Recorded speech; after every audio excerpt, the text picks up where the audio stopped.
Hello বন্ধুরা, কেমন আছো সবাই? আশা করি তোমরা সবাই অনেক অনেক ভালো আছো। তো আজকে আমি নিয়ে চলে আসলাম সোলো লিভিং সিজন 4 এর পর্ব 3। তো গত এপিসোডে দেখেছিলাম শ্যাডোর জায়গায় সাংজিনও আসে এবং হোয়াং ডংসুকে একটা ঘুষি মারে আর সে উড়ে গিয়ে পেছনের দিকে পড়ে। আর এরপরেই তখন সাংজিনু গিয়ে জিনুকে তার হোলি ওয়াটার অফ লাইটের ওইটা খাওয়াই। আর তারপরে সে পাশের দুজনকে বলে, তোমাদের মধ্যে কি কেউ হিলার? তাহলে জিনুকে এক্ষুনি হিল করো। কিন্তু ওই ছেলে দুইটো এখন সাংজিনুর কথা বুঝতেই পারে না।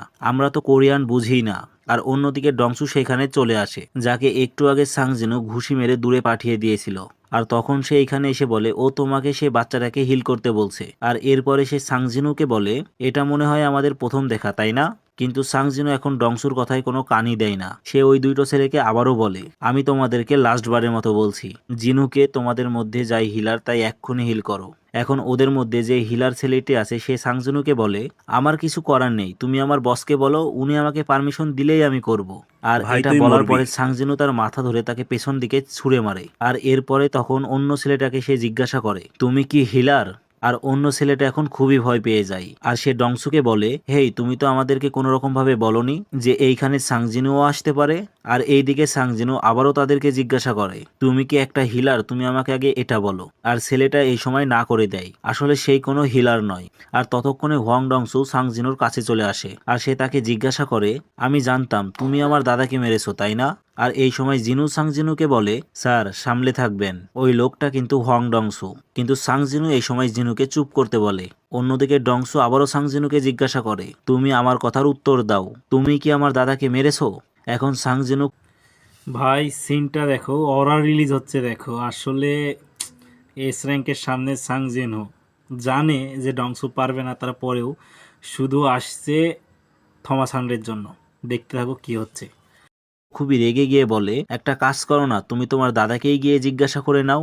আর যেটা শুনে ডংসু এই সময় খুবই রেগে যায় আর সে সাংজিনুর দিকে একটা ঘুষি মারতে যায়। কিন্তু সাংজিনু খুবই দ্রুতই সেই ঘুষি থেকে বেঁচে ডংসুকে তার পেটের মধ্যে আরেকটি ঘুষি মারে। আর এইবারও ডংসু আগেকার মতোই অনেক দূরে গিয়ে ছিটকে পড়ে। আর এখন ডংসু আরো রেগে যায়। আর সে তখন সামনের দিকে তাকিয়ে দেখে সাংজিনু সেখানে নেই, সে তার পেছনে চলে আসছে। আর এরপর সাংজিনু ডংসুর ওপর আবারও অ্যাটাক করে, তার মাথা ধরে চেপে রাখে মাটির মধ্যে। আর তারপর মাথা ধরে তাকে বারবার মাটিতে মারতে থাকে, একেবারে রক্ত বের করে ফেলে তার মাথা দিয়ে। আর এইখানে সেই সময় স্ক্যাভেঞ্জার গিল্ডের গিল মাস্টার থমাস আন্দ্রে চলে আসে, যে কিনা একটা ন্যাশনাল লেভেলের হান্টার। আর সে আশা মাত্রই সে সাংজিনুকে বলে, তুমি যা করার করেছো, তুমি এবার থেমে যাও। আমি হোয়াং ডংসুকে আগেই বলেছিলাম তোমার সাথে কোনো রকম পাঙ্গা না নিতে। হোয়াং ডংসু কি এখনো বেঁচে আছে? আর যেটা শুনে এখন সাংজিনু বলে, হ্যাঁ এখনো সে বেঁচেই আছে। তার এই কথা শুনে থমাস বলে, বাহ, তুমি তো খুবই ভালো রেসপন্স করলে। ঠিক আছে, তুমি একটা কাজ করো, তুমি ওকে এখন ছেড়ে দাও, আমরা এই ব্যাপারটাকে কথা বলে মিটিয়ে নিই। আমি ভুলেই যাব যে এরকম কিছু একটা হয়েছিল। কিন্তু সাংজিনু এখন থমাসকে বলে, যদি আমি তোমার কথা মতন এখন না শুনি। আর এই সময় থমাস রেগে যায় আর সে সাংজিনুকে বলে, তাহলে আমার এই রিকোয়েস্টটার রিকোয়েস্ট থাকবে না, আর এটা একটা অর্ডার। আর এরপরে সাংজিনু তাকে বলে, ঠিক আছে। আর সে হোয়াং ডংসুকে ধরে দূরে ফেলে দেয়। আর এখন হোয়াং ডংসুর অবস্থা থাকে খুবই খারাপ। আর এই সময়ও সে উড়ে যেতে যেতে ভাবতে থাকে, আমি এটাই চাইছিলাম যে তোমার সাথে থমাসের লড়াই হোক। ভাই আমি জানতাম এখন আর এমন তোমার একটা কিছু কিছুই হবে। করার নেই সাংজিনহো। থমাস, সাংজিনুকে তাহলে তুমি এবার মেরেই ফেলো। আর এইদিকে এখন থমাস এবং সাংজিনু সামনাসামনি দাঁড়িয়ে থাকে। এখন থমাস সাংজিনুকে বলে, তুমি কি জানো না যে আমি কে? যার উত্তরে সাংজিনু বলে, আরে তুমি যে হো না কেন, ওইটা আমার কাছে ওয়াও। কোনো ব্যাপারই না। আর এইদিকে থমাস এইটা ভেবে অবাক হয়ে যায় যে সাংজিনু জানে সে কে, তারপরও সাংজিনু তার সাথে লড়াই করতে চাইছে।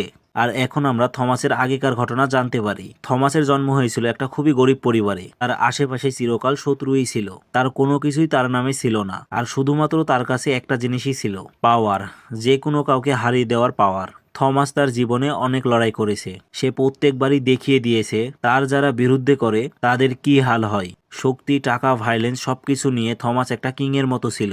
আর যখনই দুনিয়াতে হান্টারের আসা শুরু হয়, আর থমাস তখন তাদের মধ্যেও সব থেকে পাওয়ারফুল হয়ে ওঠে।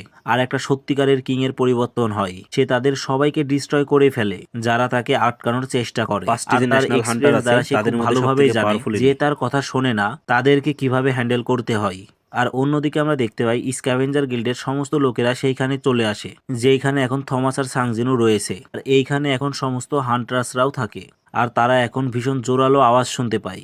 আর তারা দেখতে পায় থমাস এখন এই সময় খুবই রেগে রয়েছে। আর অন্যদিকে এখন সাংজিনু ইগ্রিস আর কাইসেলকে সেখানে ডাকে আর তাদেরকে জিনুকে হসপিটালে নিয়ে যেতে বলে। একদিকে থমাস তার সমস্ত হান্টারদেরকে নিয়ে আর অন্যদিকে সাংজিনু তার সমস্ত শ্যাডো বিস্টদেরকে নিয়ে প্রস্তুত হয়ে যায় লড়াই করার জন্য। থমাস এখন খুবই রেগে বলে, তুমি হোয়াং ডংসুর কথা বাদই দাও, আমার নিজের সম্মান ফিরে পাওয়ার জন্য এখন আমি তোমাকে মারবো, কিন্তু এখনো খুব বেশি দেরি হয়নি। তুমি যদি এখনো তোমার ভুল স্বীকার করে নাও তাহলেও আমি তোমাকে ছেড়ে দিব। কিন্তু সাংজিনু এই সময় তার এই সমস্ত কোনো কথারই পাত্তাই দেয় না। সে ভাই সাব, ন্যাশনাল লেভেলের হান্টারের মতো একটা হান্টারকে সে মিডল ফিঙ্গার দেখায়। ভাই তুমি বুঝতে পারছো মানে জিনহুর জন্য কত দূর পর্যন্ত গেছে, যে একটা ন্যাশনাল লেভেলের হান্টার, যিনি হচ্ছে 5টা ন্যাশনাল লেভেলের হান্টারের মধ্যে সবচাইতে পাওয়ারফুল কিন্তু থমাস আন্দ্রে ইনি, কিন্তু ইনাকেও সে মিডল ফিঙ্গার দেখাইতেছে শুধু জিনহুর জন্য। তাহলে ভাবো জিনহু কোন লেভেলের জিনুর কাছে, তার বোনের সমান কিন্তু জিনহু। তো এবার একটা জোস ফাইটিং হবে, আর অ্যানিমেশন আসলে এটা মারাত্মক লেভেলে যাবে। থমাসকে উল্টো মিডিল ফিঙ্গার দেখিয়ে দেয় আর থমাস এই সময় আরো রেগে যায় আর সে সাংজিনুকে বলে, তুমি পরে পস্তাবে যে আমি তোমাকে শেষে একটা সুযোগ দিয়েছিলাম, কিন্তু তুমি সেই শেষ সুযোগটাও নাওনি। আর এরপরে থমাসের বডি ট্রান্সফর্ম হয়ে যায়, তার বডি অনেকটা বড় হয়ে যায়। আর অন্যদিকে সাংজিনু তার সমস্ত শ্যাডো বিস্টকে পাঠিয়ে দেয় থমাসের দিকে। আর থমাসের সকল হান্টারদের সাথে এই সময় সাংজিনুর লড়াই শুরু হয়ে যায়। আর থমাস নিজেও এই সময় অনেকগুলো শ্যাডো বিস্টকে মেরে ফেলে। আর সাংজিনুর সমস্ত শ্যাডো বিস্টের মধ্যে একটা পাওয়ারফুল শ্যাডো বিস্ট যার নাম টাস্ক, যে থমাসকে সামনের দিক থেকে অ্যাটাক করতে আসে, কিন্তু থমাস তাকে একটা পাঞ্চে হারিয়ে দেয়। আর সে বলে, এই সমস্ত বিস্টরা আমার কাছে কোনো ব্যাপারই না। ভাই আর সাব। এরপরে সে গোডাউনের ছাদ ভেঙে একবারে সাংজিনুর সামনে চলে আসে। কিন্তু এই সময়ও যখন সে সাংজিনুকে অ্যাটাক করতে যায় তখন আয়রন তার সামনে চলে আসে। আর থমাসের কাছে আয়রনও কোনো ব্যাপারই না।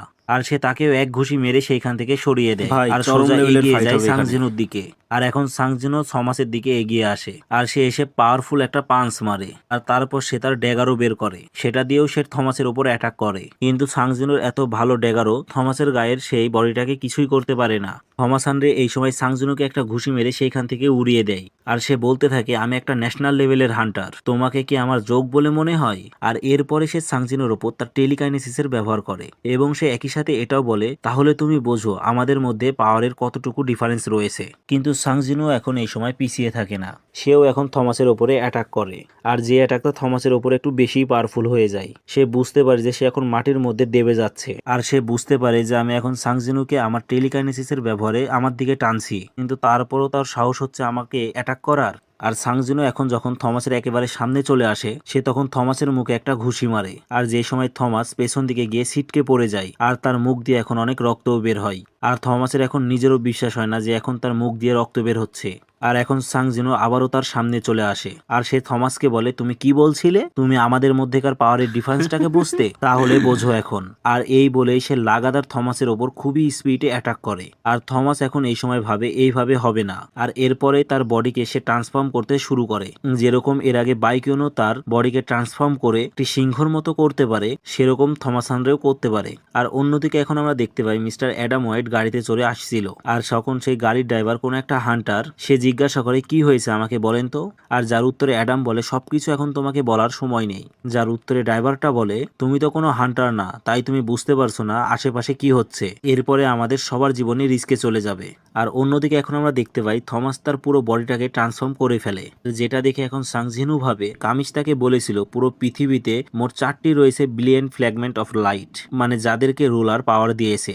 আর কামিজকে মারার সময় সেই সময় মোট 5 জন বেঁচে ছিল, হয়তো থমাসও তাদের মধ্যে একজন। কেননা থমাসের এই সময় বডিটা ট্রান্সফর্ম হয়ে একটা রুলারের মতো দেখতে হয়ে যায়। আর এরপরেই সে সাংজিনুর ওপরে অ্যাটাক করে। আর থমাসের এই ট্রান্সফর্ম হওয়ার পর তার প্রথম অ্যাটাকে সেইখানকার সমস্ত মাটিগুলো গুঁড়ো গুঁড়ো হয়ে যায়। আর সাংজিনু এই সময় নিজেও দূরে চলে যায় তার নিজেকে বাঁচানোর জন্য। আর এরপরেই থমাস আবার অ্যাটাক করতে যায়। আর সেই সময় বাকি সমস্ত হান্টাররা বলে, সবাই দ্রুত এখান থেকে বেরিয়ে যাও, থমাসের থেকে এখন সবাই দূরে চলে যাও। আর আমরা দেখতে পাই থমাসের নতুন অ্যাটাকের মাধ্যমে সেইখানে থাকা সমস্ত শ্যাডো বিস্টগুলো নিমে নিমিষের মধ্যেই মরে যায়। তার এরকম পাওয়ার দেখে সাংজিনও এখন ভাবতে থাকে আসলে এ খুবই পাওয়ারফুল। তার কাছে যদি কমেন্টার অথরিটির স্কিল না থাকতো তাহলে সেও হয়তো এতক্ষণ সেই ব্ল্যাক হোলের মধ্যে ঢুকে যেত থমাস যেটা এখন বানিয়েছে। আর সাংজিনুর ওপরে এই অ্যাটাকের কোনো ইফেক্ট পড়ে না দেখে থমাস দাঁড়িয়ে সেই ব্ল্যাক হোলটাকে আরো বড় করে আর আশেপাশে থাকা সমস্ত বিল্ডিং এবং সবকিছু তার সেই ব্ল্যাক হোলের মধ্যে ঢুকিয়ে নেয়। আর সাংজিনু এই সময় একটা বিল্ডিং এর উপরে গিয়ে বসে পড়ে। থমাস তাকে দেখে বলে এবার আমি মিস করব না। আর এই সময় আমরা দেখতে পাই সেখানকার সমস্ত হান্টারদেরই অবস্থা এখন খুবই খারাপ হয়ে যায়। তাই বাকি হান্টাররা তাদেরকে সেইখান থেকে নিয়ে যাচ্ছিল আর তারা সবাই একটা কথাই বলছিল, থমাসের থেকে যত দূরে পারবে তত দূরেই চলে যাও। আর এখন আমরা দেখতে পাই থমাসও লাফ দিয়ে চলে যায় সাংজিনুর কাছে। আর তার কাছে পৌঁছাতেই সাংজিনু দেখি তার পা দিয়ে আটকে ফেলে এবং তাকে তার পায়ের নিচের দিকে লাথি মারে। আর এরপরে থমাস তার আগের বারের অ্যাটাকের মতোই ক্যাপচার করে আর যার মাধ্যমে সে আশেপাশের সবকিছুকে একটা ব্ল্যাক হোলের মাধ্যমে টেনে নেয়। আর এবার যেহেতু সাংজিনু হাওয়ার মধ্যে ছিল তাই তার মধ্যে তাকে বাঁচানো খুবই মুশকিল ছিল, তবুও তার কমেন্টারি অথরিটি স্কিলের ব্যবহার করে, কিন্তু অতটাও সেটা কাজে দেয় না। থমাস তাকে তার কাছেই টেনে নেয়। আর এখন সাংজিনু ভাবতে থাকে ও কি আমার সাথে কাছাকাছি ফাইট করতে চাইছে, ঠিক আছে তবে তাই হোক।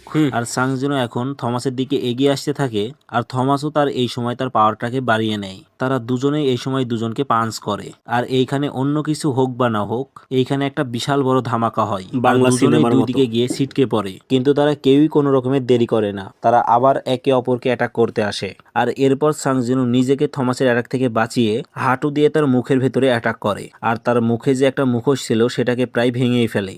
আর এর পরের সিনে আমরা দেখতে পাই ফেডারেল বিরুর গিল্ডের সমস্ত লোকেরা সেইখানে পৌঁছে যায় যেখানে সাংজিনু এবং থমাসের ফাইট হচ্ছে।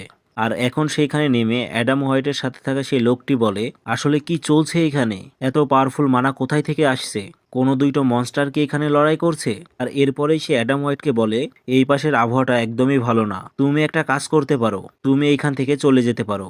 আর এরপরে তারা ফ্যাক্টরির ওপর বিশাল ভাঙচুর দেখতে পাই আর যেটা দেখে অ্যাডাম বলে এটা কি দেখছি। আর এখন তার সামনে থাকা লোকটা বলে তুমি ঠিকই দেখছো, ওইটা থমাস হানরে। আর এরপরে সে অ্যাডাম হোয়াইটকে এটাও জিজ্ঞাসা করে আসলে আমরা এখন কি করব। আর যার উত্তরে অ্যাডাম হোয়াইট বলে আমাদেরকে যে করেই হোক ওনাদেরকে থামাতে হবে।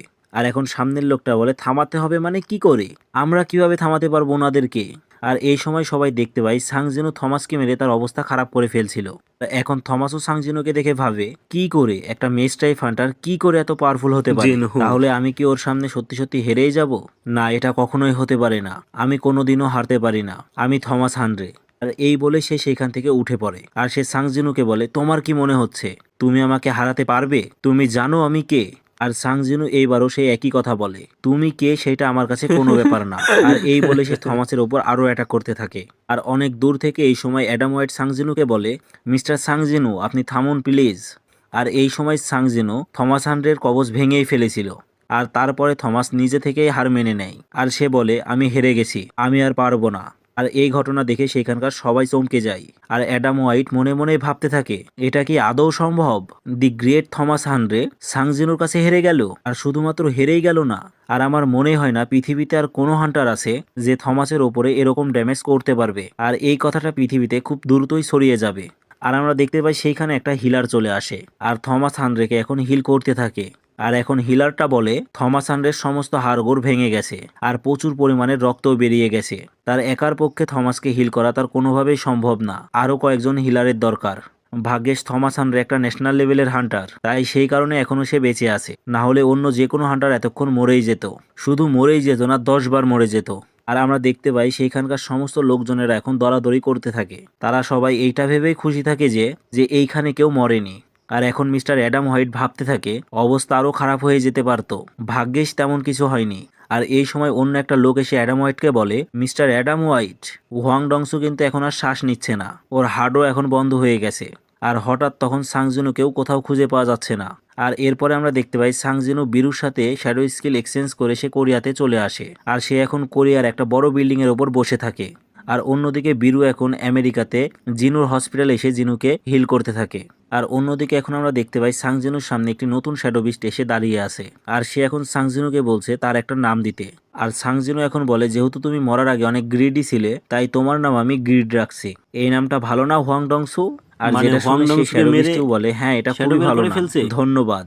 আর আমরা এখানে বুঝেও যাই যে এই শ্যাডো বিস্টটা হলো আসলে হোয়াং ডংসুর শ্যাডো বিস্ট। আর এইদিকে এখন নাম দেওয়ার পর সাংজিনু তাকে বলে, ঠিক আছে তাহলে তুমি একটা কাজ করো, তুমি আবার আগের মতো মাথা নিচু করে বসে পড়ো। আর হোয়াং ডংসু তার কথা মতো সে একই কাজ করে। আর এর পরের দিনই থাকে ইন্টারন্যাশনাল গিল্ড কনফারেন্স। আর যেখানে এখন আমরা দেখতে পাই সাংজিনু সেখানে প্রবেশ করছে, সমস্ত রিপোর্টাররা তাকে ঘিরে রয়েছে। সবাই হয়তো খবর পেয়ে গেছে যে গতদিন কি হয়েছে। আর সাংজিনুর পাশে দাঁড়িয়ে থাকা সেই লোকটাও ভাবতে থাকে সাংজিনুর কি আসলে এতটাই পাওয়ার যে থমাস হানরেকেও সে হারিয়ে ফেললো। আর এই ভাবার পরে সে সাংজিনুকে বলে, যারা যারা হোয়াং ডংসুর সাথে ছিল আমরা তাদের সবার সাথে কথা বলে নিয়েছি, আর ফেডারেল ব্যুরো অফ হান্টার তাদের উপরও ঠিক অ্যাকশন নিবে। আর এইদিকে তার এই কথা শুনে সাংজিনু ভাবতে থাকে, হোয়াং ডংসুকে নিয়ে আমার কোনো চাপ নেই, আমি আবারও আমেরিকাতে আসছি একটাই কাজে, আমার একটা প্রশ্নের উত্তরের জন্য, আর যেটা পেয়ে গেলে আমি চলে যাব এখান থেকে। আর এরপরে যখন সাংজিনু সেই মিটিং কনফারেন্সের মধ্যে ঢুকে, আর তারপরে সেই লোকটা সাংজিনুকে দুইটা ইয়ারফোন দিয়ে দেয় আর বলে যে এই দুইটা কানে পরে নিতে, তাহলে সে সাংজিনুকে সবকিছু বলতে পারবে। এখন আমরা দেখতে পাই যে এই মিটিংয়ে সমস্ত দেশের টপ হান্টাররা এসে বসে রয়েছে, যেখানে প্রচুর হান্টাররা রয়েছে, আর যেখানে চায়নার 7 স্টার হান্টার লিউ জিংও থাকে। আর সে সাংজিনুকে দেখে খুশি হয়। আর সেইখানকার বাকি সমস্ত হান্টাররাও এখন সাংজিনুকে নিয়েই কথা বলতে থাকে। আর তারা সবাই এখন এটা আলোচনা করতে থাকে, এই এশিয়ান হান্টারটা নাকি থমাস হানরেকে পাই মেরেই ফেলেছিল। আর টোকিওতে যে এস র্যাঙ্কের গেটটা খুলেছিল, আর সেই গেটটাকে নাকি বন্ধ করতে এই ছেলেটা একাই অনেক কাজ করেছিল। আর এখন যখন সাংজিনু সেই চেয়ারে বসে, এখন সমস্ত হান্টার এবং বাকি সবাই তার দিকে তাকিয়ে থাকে। এখন মিটিংয়ে সবার সামনে আসে মিস্টার ডক্টর বেলজার। তিনি এসে সবাইকে বলেন, তোমরা সবাই নিশ্চয়ই লক্ষ্য করেছো আজকালকার দিনে গেটের সংখ্যা খুবই বেড়ে গেছে, কিন্তু এরই সঙ্গে আমরা আরো একটা জিনিস লক্ষ্য করেছি, যেটা মাঝে মধ্যে আকাশে দেখা যাচ্ছে। আকাশে মানার পাওয়ার ধীরে ধীরে বাড়তেই থাকছে। আর অন্য সমস্ত বায়ুস্তরের মতোই এইগুলো একটা অন্য স্তর বানিয়ে ফেলেছে। আমরা সেই স্তরকে একটা আলাদা নাম দিয়েছি, আর যেটাকে আমরা বলছি ম্যাজিস্ফেয়ার। আর এই ম্যাজিস্ফেয়ারই কোনো কোনো দেশের ওপরে বড় বড় ক্লাস্টার বানিয়ে ফেলেছে। আর এরকম ক্লাস্টার পৃথিবীতে মোট 9টি রয়েছে। আর যেই যেই জায়গাটার ক্লাস্টারটা অনেক বড়, আর যেটা হলো সাউথ কোরিয়া। আর এখনো তারা সাউথ কোরিয়ার নাম শুনে সবাই সাংজিনুর দিকেই তাকিয়ে থাকে। আর যেটা দেখে এখন ডক্টর বেলজার সবাইকে বলে, সাংজিনুর দিকে তাকিয়ে থাকার কোনো মানেই হয় না। সাংজিনু যদি নিজে একটা ম্যাজিস্ফেয়ার বন্ধ করার ক্ষমতা রাখে, তাহলে ওর পাওয়ার একটা জীবন্ত হান্টারের থেকে অনেক বেশি। তো বন্ধুরা, আজকের এই এপিসোড এখানেই শেষ। কেমন লাগলো জানিও কমেন্টে। আর যদি ভালো লেগে থাকে তবে লাইক, শেয়ার আর সাবস্ক্রাইব করতে ভুলে যেও না। দেখা হবে পরের পর্বে। ততক্ষণ পর্যন্ত থাকো সোলো এবং স্ট্রং। আল্লাহ হাফেজ।